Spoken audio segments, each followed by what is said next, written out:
Bonjour à toutes et à tous, bienvenue dans cette nouvelle édition du JT Vu d'ailleurs. Chaque vendredi, on élargit le spectre sur TV Finance et nous parlons d'actualité économique, sociale et culturelle. Et justement, comme d'habitude, on démarre cette émission avec notre focus sur l'actualité internationale via votre revue de presse issue du site internet www.vudailleurs.com. À l'international, qui va à la chasse perd sa place. Nous nous souvenons tous de ces scènes de chaos à l'aéroport de Kaboul en août 2021 qui ont envahi les chaînes d'information du monde entier.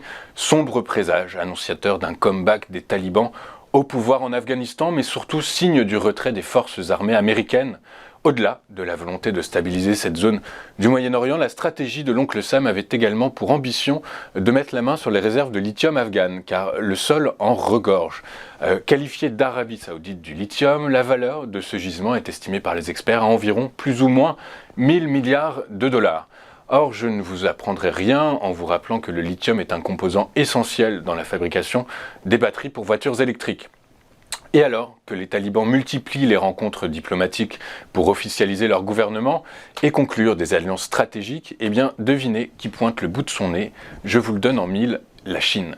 La Chine qui, enfin débarrassée de son rival géopolitique, avance ses pions en silence puisque les représentants de 5 sociétés privées ont rencontré des membres du gouvernement taliban pour discuter d'exploitation minière.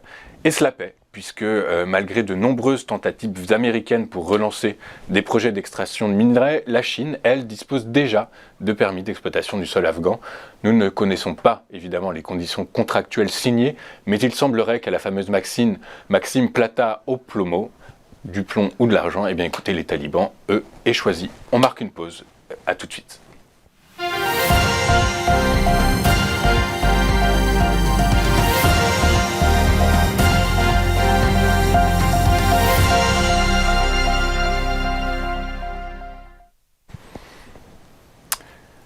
En France, la gestion économique de la crise sanitaire par le gouvernement d'Emmanuel Macron commence à recevoir les louanges d'économistes habitués normalement à critiquer le système français.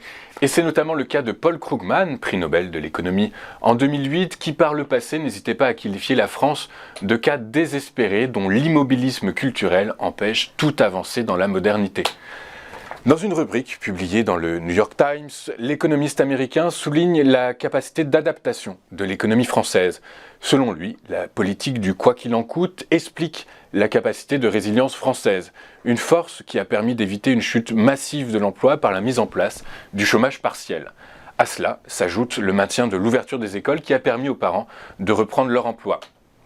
Mais ce qui est le plus croustillant dans son décryptage, c'est l'analyse qu'il fait des travailleurs américains. Ces derniers, une fois licenciés, inscrits au chômage et gavés de chèques, les fameux chèques Trump, eh bien, ne sont pas retournés travailler. Au contraire, ils sont restés sur leur sofa à manger des burgers et des pizzas en attendant leurs allocations chômage. Pour finir cette rubrique, je vais vous rappeler l'argument de Paul Krugman pour expliquer la faiblesse du PIB par habitant en France comparé à celui des États-Unis. Eh bien, pour Paul Krugman, ils prennent des vacances, note-t-il, donc ce PIB plus faible reflète principalement un choix plutôt qu'un problème. Voilà, c'est du Paul Krugman dans le texte. On marque une autre pause et on se retrouve tout de suite dans votre JT Vu d'ailleurs.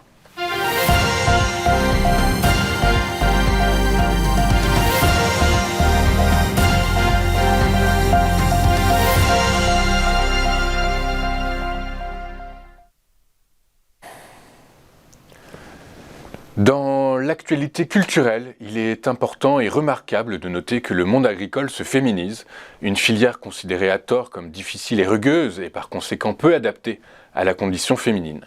Or, les chiffres parlent d'eux-mêmes puisqu'en 2019, les femmes représentent un quart des chefs d'exploitation contre 8% en 1970. Par ailleurs, la moitié des étudiants dans l'enseignement agricole sont des femmes contre 41% en 1995. Et la liste de ces chiffres est encore longue. Dès lors, comment peut-on expliquer cette tendance ? Est-ce un pied de nez à notre société patriarcale ?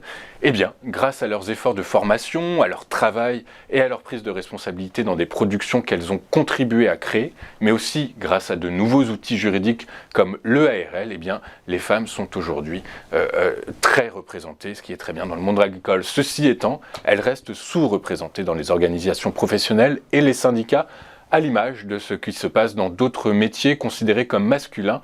La féminisation de l'agriculture en transforme également les pratiques et les conditions de travail. La sociologue Rose-Marie Lagrave avance même que les femmes apparaissent comme les nouveaux agents de mutation du monde rural en reconvertissant une fraction du secteur agricole en secteur de services.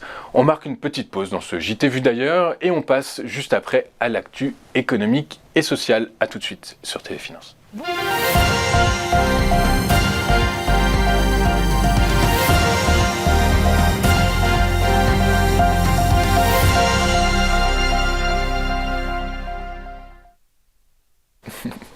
Merci de rester fidèle à notre JT vu d'ailleurs. Avant de refermer cette émission, nous allons aborder le lien qui existe entre les arts et la santé.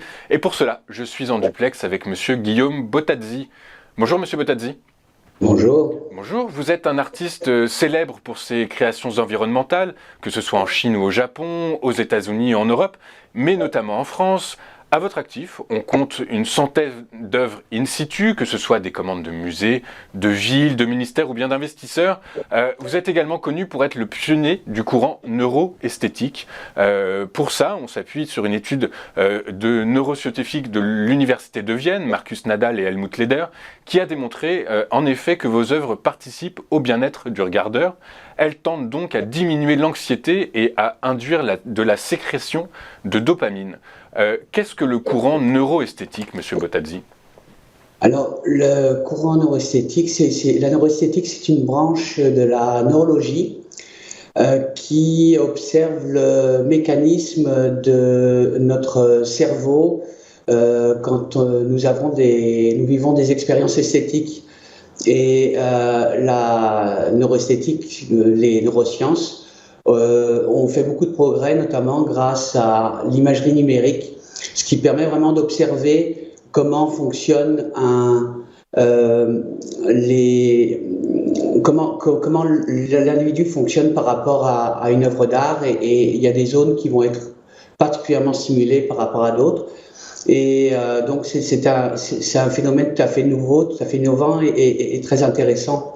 Très intéressant, je comprends. Donc vous nous dites que la particularité, c'est que les médecins, les professionnels utilisent l'imagerie médicale pour comprendre le mécanisme, le lien entre art et thérapie, art et santé. Est-ce que c'est la différence principale avec l'art-thérapie, monsieur Bottazzi? Alors l'art-thérapie, c'est complètement autre chose. L'art-thérapie, ce sont en fait, c'est une façon de faire pratiquer l'art à un public. Alors souvent c'est dans un milieu de santé, et donc peindre fait du bien, ça permet de déstresser, de relaxer, mais les neurosciences s'appuient sur c'est un pont entre la neurologie et l'art. Ça permet vraiment de comprendre comment fonctionne notre cerveau par rapport à une œuvre d'art.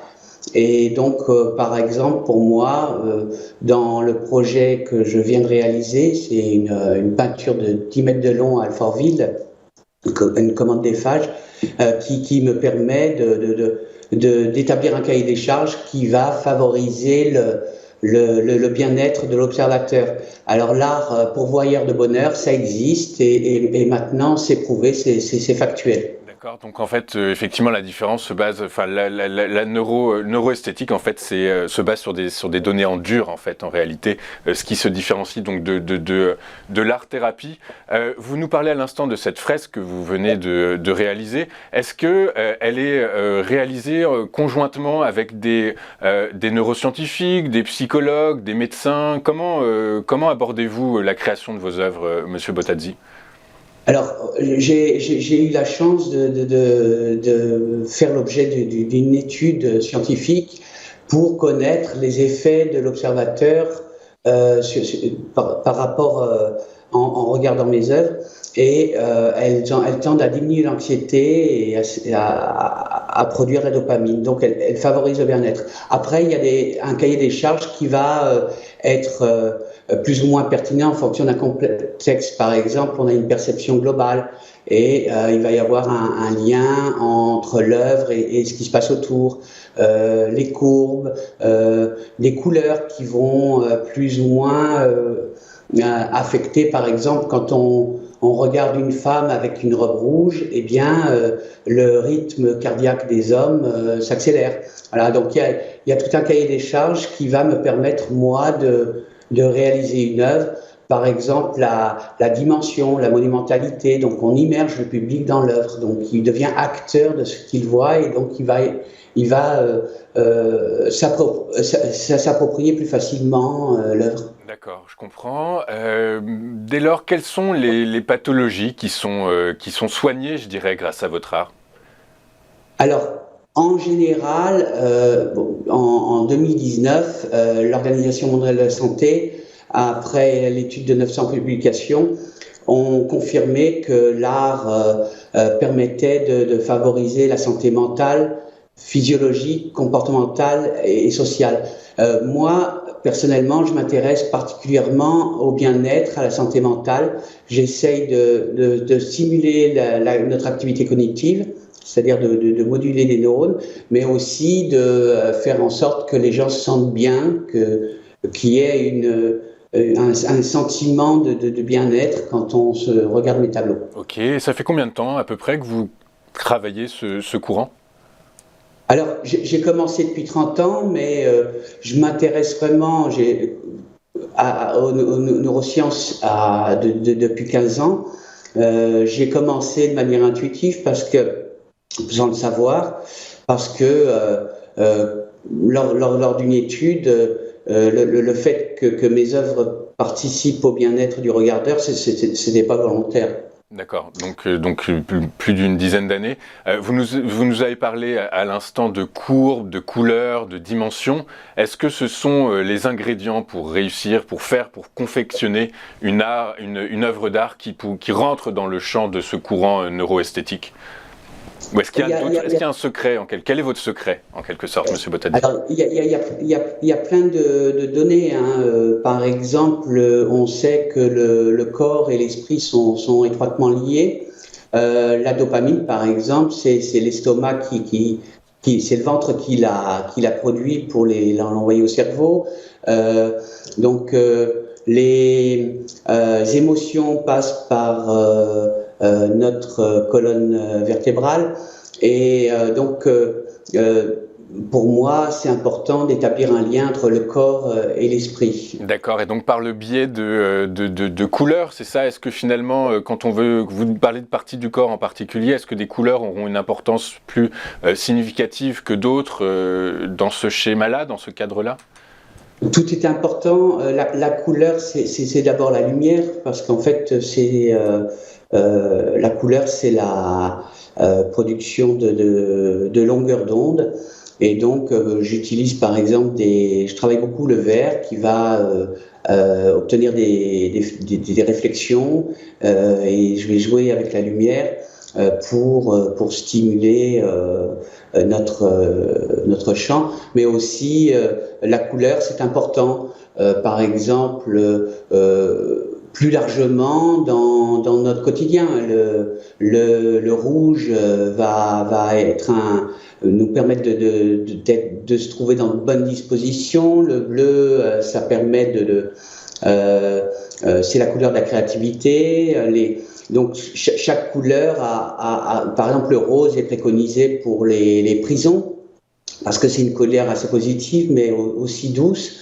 Et donc la couleur, c'est aussi un des paramètres, mais c'est assez complexe parce qu'il y a beaucoup d'études là-dessus et c'est en plein foisonnement. Et ce qui est nouveau, c'est que l'artiste s'approprie ces réflexions pour le valoriser à travers l'art. C'est-à-dire que finalement, moi, je suis non pas neuroscientifique, mais je vais me nourrir de ces études pour produire des effets chez l'observateur. Ok, très clair, merci beaucoup. Du coup, je comprends que vous êtes vous êtes sculpteur, vous êtes peintre, vous travaillez le verre. Où pouvons-nous, Monsieur Bottazzi, apprécier votre art? Alors oui, et puis aussi la lumière. Je travaille beaucoup avec la lumière, c'est un phénomène qui est intéressant. Alors on peut apprécier, j'invite le public à venir se promener, c'est du nord au sud de la France, que ce soit à Lille, à Paris, à Lyon, en Auvergne, à Marseille, à Nice. Et vous pouvez trouver les adresses sur mon site, et notamment fin février, le tableau de 10 mètres de long à Alfortville va être inauguré. D'accord, très bien. Bah, écoutez, une toute dernière question, Monsieur Bottazzi. Est-ce que vous pouvez nous faire part de vos prochaines expositions? Alors, j'ai beaucoup de projets, plus que des expositions, ce sont des expositions permanentes. Parce que ce sont je me centre vraiment sur des œuvres environnementales. J'ai un projet à Neuilly, j'ai plusieurs projets, alors Nice, Sceaux, Monton la Forêt, voilà, j'ai plusieurs projets en cours qui vont prendre forme très prochainement. Ok, merci beaucoup Monsieur Bottazzi d'avoir été avec nous ce matin. Je rappelle que vous êtes donc pionnier du courant neuroesthétique, et que si vous voulez des informations sur votre art, eh bien vous pouvez les retrouver sur votre site internet, sur le site internet de Monsieur Bottazzi, guillaumebottazzi.org. Le JT de Vue d'ailleurs, eh bien c'est fini. Rendez-vous vendredi prochain pour le prochain numéro. D'ici là, je vous invite donc à consulter le site internet de Vue d'ailleurs, www.vuedailleurs.com, ou bien notre site internet www.tvfmedia.fr. Je vous remercie d'avoir été avec nous ce matin. Je vous souhaite une excellente fin de journée et je vous souhaite un très bon week-end. À la semaine prochaine sur TV Finance.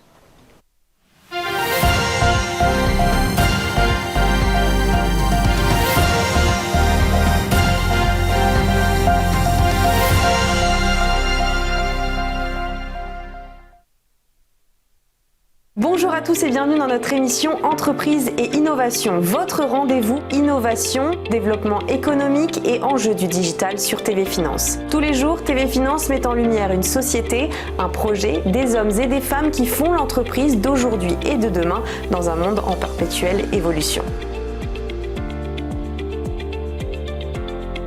Pour y participer, contactez-nous sur tvfinance.fr.